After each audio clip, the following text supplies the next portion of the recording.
Hey folks, welcome back to our Dice Tower preview. I'm Mark, and today we're taking a look at Rise of the Elder Gods.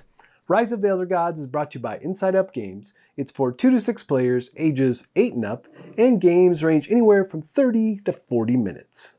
In Rise of the Elder Gods, you will be taking on the role of the gods, vying for control over their followers. From cultists to acolytes, to betrayers, to prophets, and many more.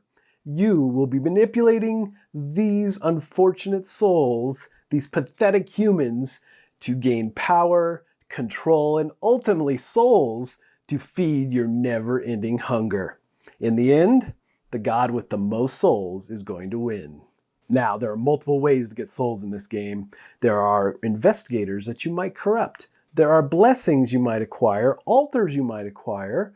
There are also soul tokens that you can acquire, along with callings, which are kind of your secret objective, all of which will give you souls at the end of the game. Now here's what a typical setup is going to look like, and based on the player count, we'll determine how many resources and cards get put out on the board. From power tokens to soul tokens to resolve cards and altars, all will be dictated based on the number of players. Now across the top you have your investigators, and across the bottom you have your blessing cards. Now all these resources and cards that you're placing out are in 3 different locations, and you'll be playing your followers into these different locations in order to gain those types of resources. Now, each player is going to receive a set of cards. You have your basic starting resolve cards, you have your 7 character cards, and you receive your calling card. You actually get 2 of these and you pick one and discard the other. Now, you also receive 1 power token, and then you're ready to begin the game. Okay, so before we jump into gameplay, it's important to note that there are no dice in this game. The way checks are resolved is with the resolve deck. And you do want extra resolve cards because you're after more corruption. There's 2 corruption or 1 corruption, or there's 0 corruption represented by the Cthulhu card. And as you're doing checks through this game, you're going to be drawing from this deck in order to try to beat out your fellow gods or go after and corrupt one of the investigators. Now, gameplay here is pretty straightforward, and there are a lot of steps to a round, but it doesn't feel that way after you get into it. You move pretty quickly. First thing we're going to take a look at is your characters, because it's kind of the core of what you're doing. You're going to be placing 1 character in each of the 3 locations. And these character cards have icons on them, and they represent the different resources that you're going to acquire from that location. You're going to be acquiring power tokens, soul tokens, or resolve cards.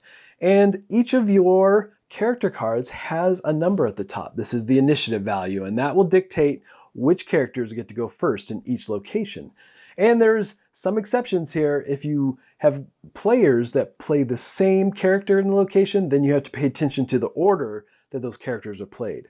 Now, in subsequent rounds, these characters are not all available to you. They will be placed into your play area as resting because it took a lot out of them in that last round. And as you move through the different rounds, those characters will start to come back into your hand. So it is strategic how and where you place each of your characters. So how it works then is that each player in turn will place characters face down in each location. And then you will resolve each location, starting with the Miskatonic University.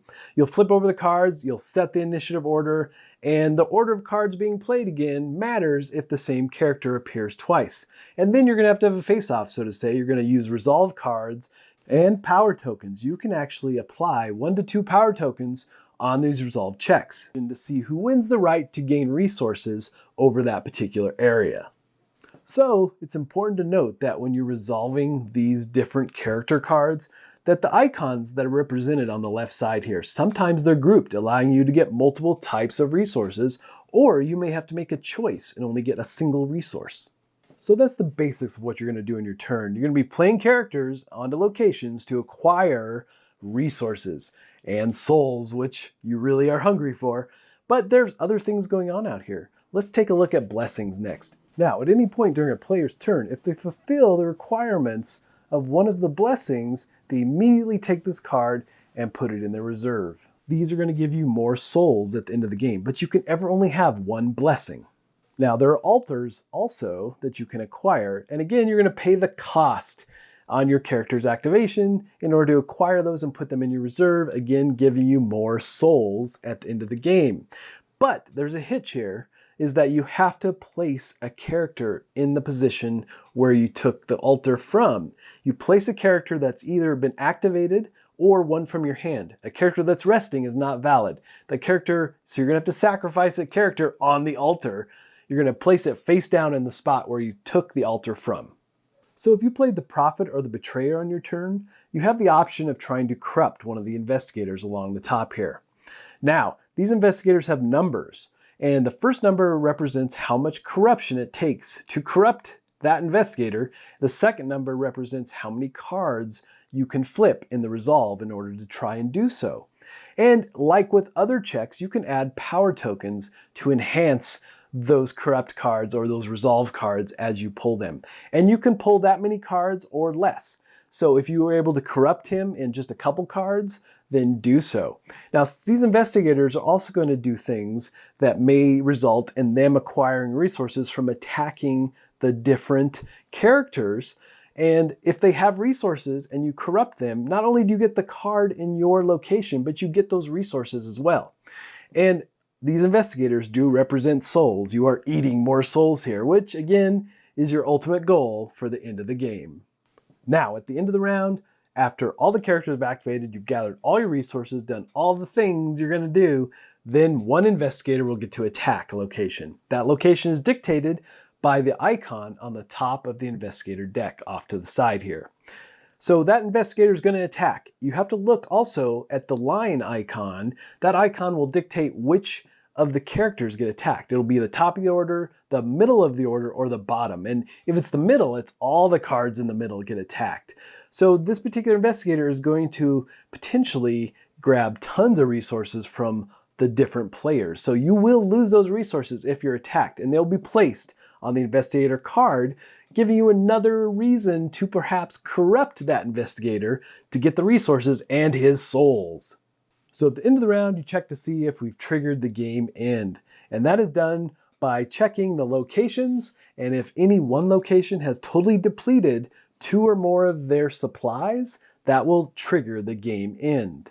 So then you tally up all your soul points, including your calling card, the investigators you may have corrupted, the altars, any blessings you received, and of course the tokens. The player or the elder god with the most souls is going to win the game. Now, if there's a tie, then you check to see who has the most power tokens. And if there's still a tie, then you're going to play again because elder gods do not share victory. All right, folks, just a reminder once again, this has been a Dice Tower paid preview. Everything you've seen here has been in prototype form, so keep a close eye on the campaign for any changes that still may occur. Now, with that said, I really like the fact that you're playing as the elder gods this go instead of an investigator, and going for the different resources, trying to beat that initiative order and beat out the other elder gods at the table, trying to corrupt investigators is a particular part that I really enjoyed. But ultimately, folks, if this looks like a game that would be of interest to you, I'm sure they'd appreciate your support. So I think that's it for me, and until next time, we'll see you at the table. Thanks so much for watching the Dice Tower videos. Find more great videos and reviews, as well as our top-rated audio podcast at Dicetower.com. You can also find other great shows at Dicetowernetwork.com. I'm Eric Summerer, and you've been watching The Dice Tower. The Dice Tower is sponsored by Cool Stuff Inc., where you can find great games for great prices. Cool stuff in stock. Check them out at CoolStuffInc.com.